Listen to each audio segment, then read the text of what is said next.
Prince Charming, where are you going? Oh, I need to go into the Enchanted Forest for a few months. A few months? Well, that's going to feel like forever. If you want us to stay together, then I must go away. I need to recharge my royalty. What? A few months is nothing. Oh, I shall miss you. I know.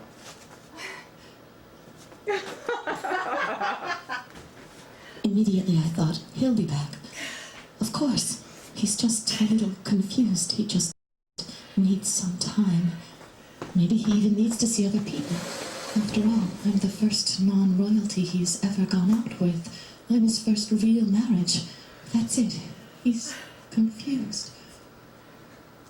I felt a presence, a whirlwind of disturbance, like an oddly paranoid fixation causing a mania in my brain that could only be described as obsession. Hello. He loves me. He loves me not. He loves me not. He not loves not me not. Not.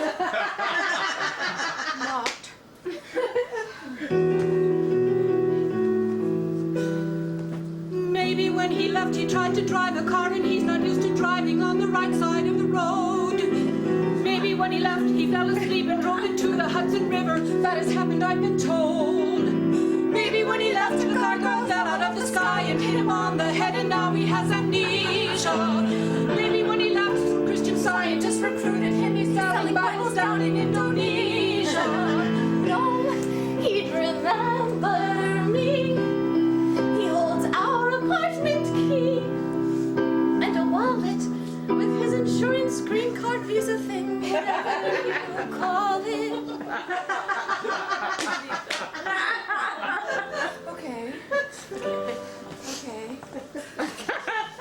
Okay. Maybe when he left he saw someone with longer legs and bigger boobs. He went to bed with her, you see. Maybe when he left he met someone with more money who didn't have to be a secretary. Maybe when he left he fell in love with someone smarter, stronger, speaks French and wears sexy lingerie. Maybe all the things he said he didn't mean at all the day he said them on my precious wedding day. No, he'd remember. We made a vow forever. He said he'd stay with. He wouldn't marry me and be done away with.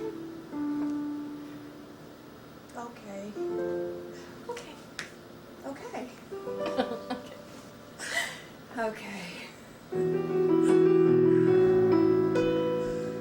Maybe when he left he made a bind at the airport. Now he's being questioned by the FBI. Maybe when he left somebody followed him. Maybe when he left somebody followed him and stole his kidney stone and made him make a kidney pie.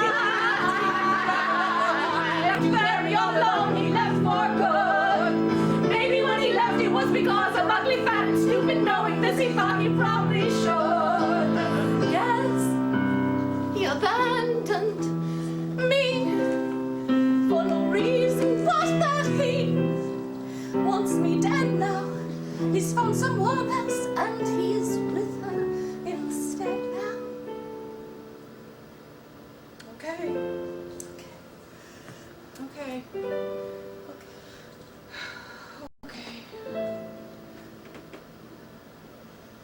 Maybe when he left for good.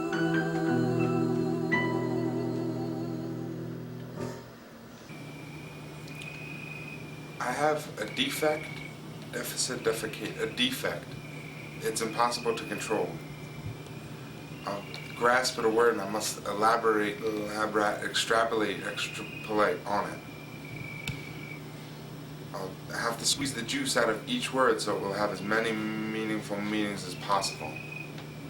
Or like a tea bag, I'll let it soak and boil for a long time until all the tea leaves are used up. I write in my notebook, not a book, not a crook, a notebook. I write stories, but I don't contortionate the truth. I write, but I don't exaggerate, exacerbate, masturbate!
Damn it, Ma.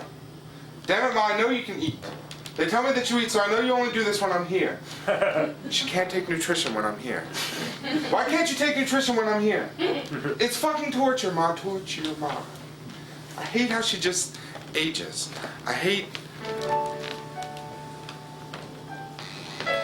She has an attendant.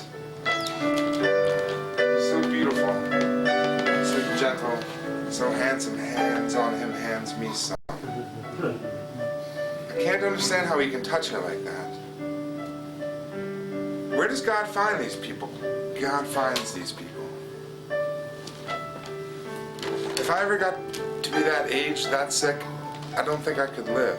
There must be some sort of acceptance hormone, any hormone.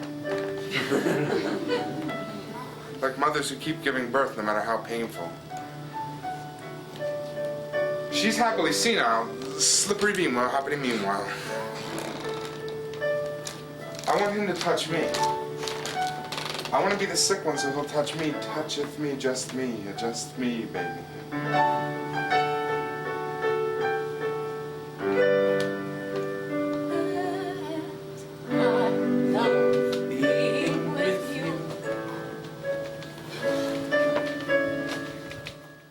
Dr. Pang, I have Mrs. Chase here to see you. Oh, send her in, Delia. Thank you. Come in, Mrs. Chase. Thank you. Thank you very much. Oh, Mrs. Dr. Chase. Pang. Oh, very nice to see you again. So lovely to see you as well. Please, have a seat. So, Pastor Beagle tells me that you're suffering from depression, that you've been isolating yourself, and that you barely speak to anyone. However, he's not a doctor, so I think we'll determine that for ourselves. But I don't think I'm depressed really, Dr. Pang. I'm just distant. Well, the church insisted that you be analyzed immediately, especially since your odd behavior at your husband's funeral. Pastor Beagle has also provided me with your medical statements. Has he? Yes. He thinks you should be institutionalized. Does he? It says here you tried to kill yourself. But that was ages ago, Dr. Pang. I was only a girl. I just lost my dog and I wanted to be with him. I see. Mrs. Chase, do you believe in an afterlife? Oh, not so much an afterlife, Dr. Pang. There's an entirely different plane of existence, a place where people are kind and money isn't everything. But I've always been able to see spirits, read people's thoughts. My daughter is 16, Dr. Pang. Remarkable. How did you know I was thinking about your daughter? Just a guess, really. Mrs. Chase, may I ask why you married him? Who? Your husband? Oh, yes, I was pregnant with Grace. It seemed like the right thing to do at the time. Oh, of course. I'm sorry. Oh, but I'm not at all, Dr. Pang. My daughter Grace means the world to me, and I'm grateful to Marvin for that, even if it did mean I had to give up my writing. Mrs. Chase, can you explain the meaning behind your children's books? You mean why they were banned? Or why you wrote them? I've never questioned my inspiration, Dr. Pang. I've always just welcomed it. That is, until the church prohibited me from writing any further. Did your daughter enjoy your stories growing up? Oh, yes, very much. They're her favorites. She's the only one with copies now. Mrs. Chase, have you ever considered writing for adults? You may wish to try writing romance novels. Romance novels? Well, they're very formulaic, but there seems to be a market for them. That's funny. The other day, Mrs. Chase. Mrs. Chase. Yes, Dr. Pang. Where did you go just now? Go. Yes. Did you get lost in thought? Oh, no, I never get lost in thought. It's where I feel safest now. I was just thinking now, with my husband dead and everything, having fallen through the loose grate in the sidewalk, plunging into his death into the abyss, the city swallowing him whole that way, just what I was now free to write about. Well, we're safe here. Mrs. Chase, what would you say to them, if you could? What would you say to your husband? What would you say to the church? Oh, but that's just it, Dr. Pang. I've always been able to express my thoughts through my typewriter, but never in spoken words, never out loud. Mrs. No. Chase, I'd like to give you something for your depression, something that will help you stand up to people and be a little bit less sensitive. Well, can't I have both? What? Confidence and sensitivity, Mrs. Chase? Oh, if such a drug existed, artists would be rich, nuns would be president, and I'd be Santa Claus. Ho, ho, ho. There you are. I suppose it would be nice to be able to stand up for myself. Just to be able to tell them. Ah, to tell them what? To go to hell? Yes. That's it, Dr. Pang. To simply say, go to hell, you morons, and take your poison advice with you. Go to hell, you dim-wits, as I have half a mind to kill you. Because of you, I have spent my life not feeling very well. All that I can think of saying is go to hell. Go to hell, just tell them you're an adult with inspiration. Go to hell, you can do it. Tell them to kiss your aspiration. You have spent your whole life listening to the bullshit that they sell. And it's finally time to tell them, go to hell. I have long suspected this was bad guidance, hopelessly infecting me with sad silence. But now I see I only need the slightest violence to tell them what I've always longed to tell. Go to hell, you feeble-minded, safety-hugging bitches. Go to hell, please stop blocking all these artists and their niches. Go to hell, as all of your own souls you tried to sell. And for now it's just as well. Yes, I finally get to tell. That's our time. I hear the bell. Go to hell.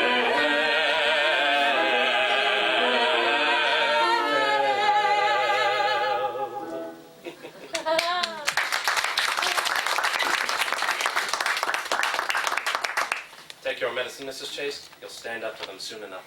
Thank you, Dr. Pang. Thank you. Mary, is everything all right? Yes. Yes, Father. I was having a writer's block. So let's see what you... I'm only up to page 7. Oh. Well, the deadline isn't for another week. We have plenty of time. Let's see what you have.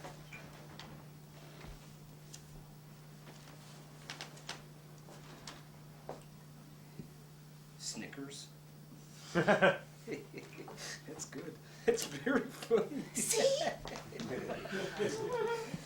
Enter head nurse. Oh, somewhere we should mention her height and that she's got a spending problem. The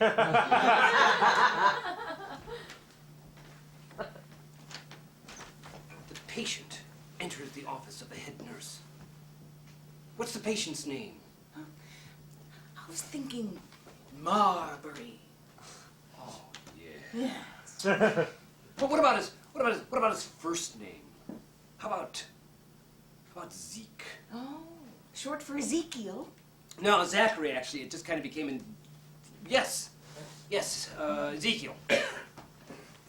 always liked that name. Thanks. Zeke! Well, allow me. The patient, Zeke, enters the office of the head nurse. Ooh. What's the head nurse's name? Something mean. Nurse Poopy. Sounds a little friendly. Cranky! Crankshaw. Arr, Crankshaw! Oh. What about the day nurse? What's her name? Something beautiful. Marlena? Yes. Oh, I mean the role Sister Marlena plays. What's her name? Virginia. Perfect. Virginia enters slowly and holds a mirror up to the patient's, to Zeke's face, and says, I saw you and Sister Marlena practicing reproduction. I'm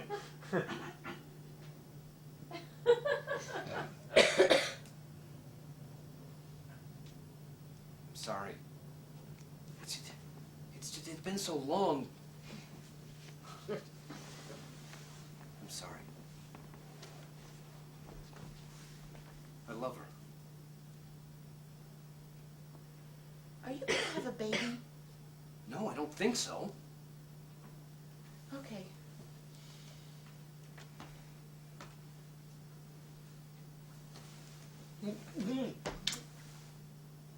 Okay. So, he looks into the mirror. Does he remember who he is? He struggles to remember. He remembers prison, torture. And he's grateful that he's got these 3 nurses to look after him. And for once, he somehow feels wanted. And then Nurse Poopy enters. Nurse Crankshaw. Nurse Crankshaw enters. Time for rehearsal!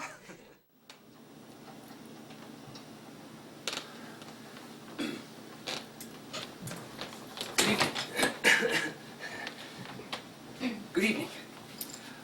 Welcome to the limbic system and its effects on emotive condition and instinctual patterning. Oh, and psychosocial parietal awareness. We have, seated at the base of the skull, the medulla oblongata, which maintains vital and fundamental bodily functions such as breathing and circulation. Surrounding this region, an area I would like to discuss today, is the limbic system. The limbic system is the most ancient part of our brain, holding such basic survival instincts such as motion detection, smell, hearing, and mating. But, in addition to these most basic survival instincts, the limbic system is also the emotional center of the brain. Each of these instincts, motion detection, smell, hearing, and mating, is accompanied by an emotion, a feeling such as affection, desire, loss, or fear. If stimulated electrically, without any interference from the intellectual frontal lobe, the medulla oblongata would perceive any movement as an attack.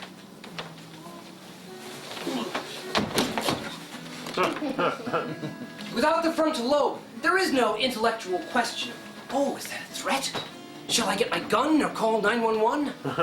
No, the instinctual brainstem sees something, anything, and says, it's moving. Kill it or be killed.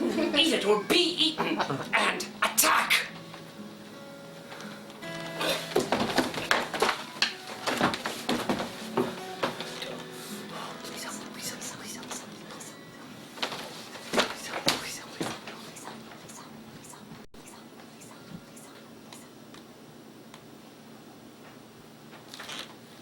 Note that such an electrical stimulation would affect the temporal lobes responsible for reactions to speech.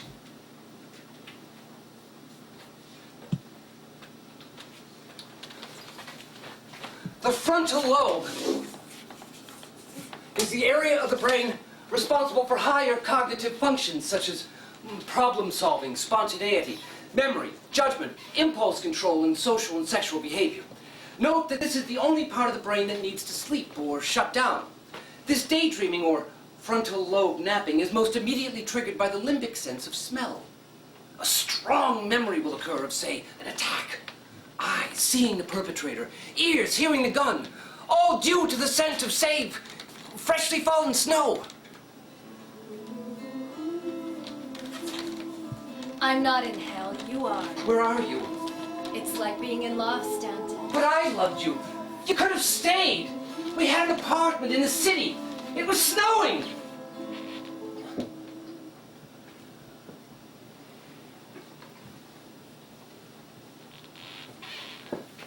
As we run from the scene, that is to say, as we move to the temporal lobes at the side of the head, we find the centers for hearing and memory. Many complain of having a short attention span, but this is actually an evolutionary advancement. The temporal recognizes a pattern, can see where it's going, and says, I get the gist. Move on. The temporal knows that life is short, and sometimes things can be boring. It is a temporal lobe that holds our first memories of, say, love. It is our first memories of love that shape our relationships for the rest of our lives.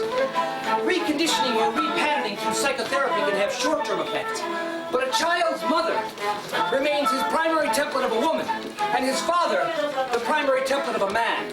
Thus, they remain the recipes for all future relationships, authority figures, friendships, issues of danger and trust. If a person from pattern A, who has wonderful, loving parents, will likely repeat some of these healthy relationships throughout life, whereas a person from pattern B, who suffered from bad parenting, physical abuse, neglect, or sexual dysfunction, will likely repeat some unhealthy relationships in life. She will fall in love with, say, a pattern C. Criminals, murderers, rapists, and so forth. There are times when a person from pattern A will meet a person from pattern B. Pattern A will see the damage done, and for reasons of love or pity, become obsessed. Obsession is like a haunting of the frontal lobe. He may attempt to rescue her.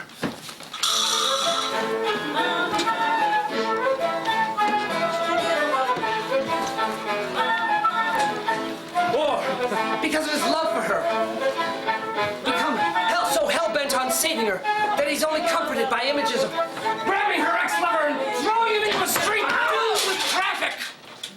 Or he may become so enraged that he cannot sleep at night and must imagine the perpetual stabbing and stabbing of her perpetrator over and over again, just so that he may relax and feel that justice exists somehow. Stanton. You like plays. I hated musicals. You liked Oliver. I liked Oliver. You loved wrought iron. You loved Italian restaurants. You loved I dogs. should have gotten a You dog. loved the piano. I tried to play. It sounded like wind chimes. You should let me sleep. You were dying. It was killing me.